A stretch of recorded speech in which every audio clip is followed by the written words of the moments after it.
Hello everyone, আসসালামু আলাইকুম। Learn with Raju Ahmed চ্যানেলের আরেকটি নতুন ভিডিওতে আপনাকে স্বাগতম এবং সাথে আছি আমি রাজু আহমেদ। তো গত ভিডিওতে আমি HTML এর বেসিক সম্পর্কে আলোচনা করেছিলাম। তো HTML কোড কোথায় এবং কিভাবে লিখবেন এ বিষয়ে আজকে বিস্তারিত আলোচনা করব।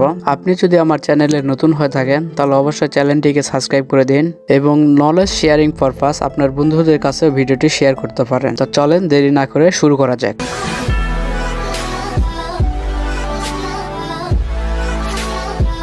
তো যদি আমাদের কম্পিউটার সার্চ অপশন থেকে সার্চ করি নোটপ্যাড লিখে সার্চ অপশনে গেলাম এবং লিখলাম নোটপ্যাড,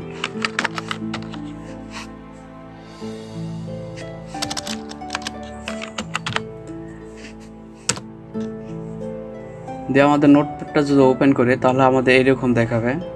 আমি যদি এখানে HTML যে বেসিক কোডটা আছে এটা যদি এখানে বসায় দিই, দেওয়ার পর যদি এটা সেভ করি, তো সেভ করার সময় আমরা যদি HTML কোড করতে যাই তাহলে সেভ অ্যাজ টাইপ এখানে আমরা সিলেক্ট করে দিব অল টাইপস, অল ফাইলস, এবং এখানে HTML এর লেখার জন্য এখানে ফাইলের নাম দিলাম, ফাইলের নেম দিলাম, দিয়ে এখানে দিতে হবে .html।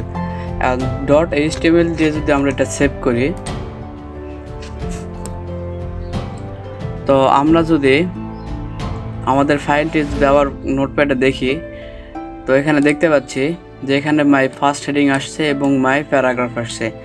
তো এখানে কিন্তু আরও অনেক কিছু লেখা ছিল, ডকুমেন্টস টাইপ ছিল, হেড ছিল, টাইটেল ছিল, এগুলো কিন্তু কিছুই আসে নাই, শুধু আসছে মাঝখানে এই ব্র্যাকেটের এইটুকু মাই ফার্স্ট হেডিং এবং পি হচ্ছে মাই ফার্স্ট প্যারাগ্রাফ। তো এগুলো হচ্ছে কোড, আর এগুলো হচ্ছে হেডার ওয়ান, হেডিংয়ের মতন আরও অনেক কিছু আছে, প্যারাগ্রাফের মতো আরও অনেক কিছু আছে যেটা আমরা পরের ভিডিওগুলোতে শিখব।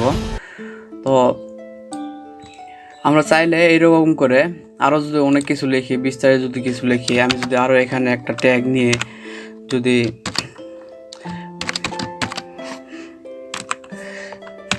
আমি এখানে লিখি মাই সেকেন্ড প্যারাগ্রাফ,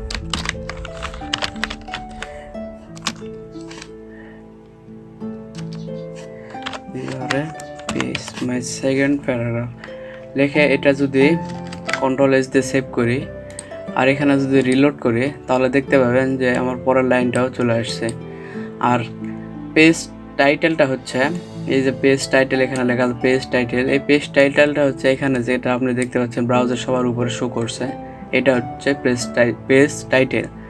তো এইরকম করে আমরা নোটপ্যাড দিয়েও আমাদের কোডিংগুলো স্টার্ট করতে পারি, কিন্তু নোটপ্যাড দিয়ে স্টার্ট করাটা অনেক কঠিন, কারণ প্রত্যেকটা কোড একটা একটা করে আলাদা আলাদাভাবে লিখতে হয়। আমরা যদি কোনো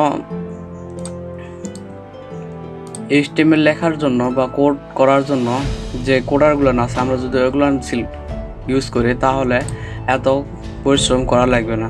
যেমন আপনাকে আমি দেখাই,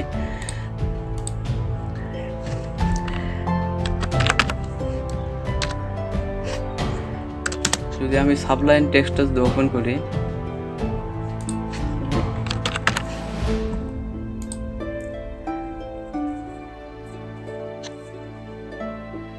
এটা হচ্ছে আমার একটা কোড করার জন্য একটা সাবলাইন টেক্সট। তো এখানে জাস্ট শুধু এখানে ভিউ অপশন থেকে এখানে সিনট্যাক্স করে দিলাম HTML এবং এটা সেভ করে নিলাম ডেস্কটপে।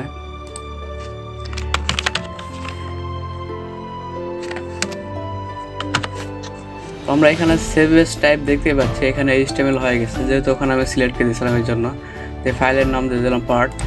এখানে সিলেক্ট করার পর এখানে জাস্ট হাইফেন দিয়ে যদি এখানে HTML লিখে ইন্টারপ্রেস করি তাহলে অটোমেটিক্যালি যে আমাদের বেসিক ইয়েটা আছে, যে বেসিক কোডটা আছে, এটা অটোমেটিক্যালি চলে আসছে। এখন আমরা চাইলে এখানে টাইটেলের জায়গায় টাইটেল দিতে পারি, তারপর এখানে বডির মধ্যে যদি আমি জাস্ট এখানে হাইফেন দিয়ে H1 লিখে যদি ইন্টারপ্রেস করি তো অটোমেটিক্যালি শেষের যে অংশটুকু এটাও চলে আসতেছে। আমি এর ভিতরে আমরা যে কোনো কিছু লিখতে পারি। আবার যদি আমি এখানে জাস্ট P ইউজ করি তাহলে এই শেষের অংশটা চলে আসে। এরকম আমাদের কোডিংয়ে অনেক ইজি হয় এইগুলোতে। তো আপনারা চাইলে আরও অনেক কোডার আছে যেগুলোতে আপনারা কোড করতে পারবেন। আমি যদি এটা সরাসরি ভিউ করাই তাহলে দেখতে পারবেন টাইটেলের মধ্যে সরি এটা সেভ করা নেই, কন্ট্রোল এস দিয়ে সেভ করলাম এবং ওপেন ব্রাউজারে গিয়ে যদি ব্রাউজিং করি, টাইটেলে লিখছিলাম এইচজি, এটা চলে আসছে এবং বডিতে লিখছিলাম এটা, বডিতে এটা চলে আসছে এবং পি ট্যাগে লিখছিলাম এটা, তো এটা দেখতে পাচ্ছেন যে পি ট্যাগের মধ্যে এটা চলে আসছে, যে এটা পি ট্যাগের মধ্যে চলে আসছে। এরকম চাইলে আমরা একটা ইউজ করতে পারি। তো সাবলাইনটা ডাউনলোড করার জন্য জাস্ট অনলাইন থেকে আপনার সাবলাইন লিখে সার্চ করবেন, সাবলাইন টেক্সট। তো এই যে প্রথমে চলে আসছে সাবলাইন টেক্সট, এখান থেকে সরাসরি আপনি ডাউনলোড করে নিতে পারেন লেটেস্ট ভার্সন যেটা আছে, অথবা আপনি ভিজুয়াল কোড ইউজ করেও কোডগুলো লিখতে পারেন।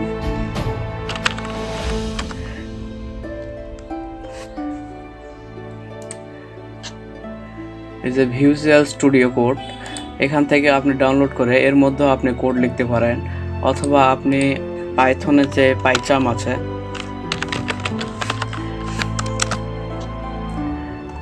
এই যে পাইচাম, আপনি পাইচামের মধ্যে যে কোড লিখতে পারেন। এরকম অনেক কোডিং করার জন্য অনেক সফটওয়্যার আছে যেগুলোতে আপনি অনায়াসে কোডগুলো করতে পারেন। তো এইভাবে আপনারা যে কোনো একটা আপনার যেটা পছন্দ হবে সেটাতে আপনি সরাসরি ডাউনলোড করে এগুলান কোডিংগুলো শিখতে পারেন। তো আজকে ভিডিওটা এই পর্যন্তই, ধন্যবাদ।